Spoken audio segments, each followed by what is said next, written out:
Happy mother's day mummy. अगं पण मी तर तुझी सासूबाई आहे.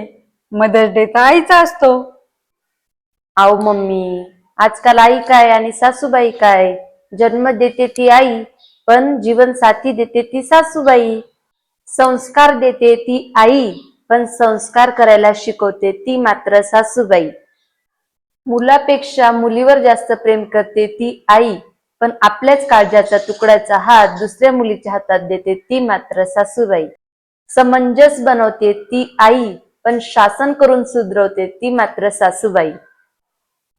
ठेच लागली तर आठवते आई, पण जखमीवर मलम चोळते ती मात्र सासूबाई. ते म्हणतात ना, सासू कधी आई होऊ शकत नाही, पण आईपेक्षा कमी पण नाही.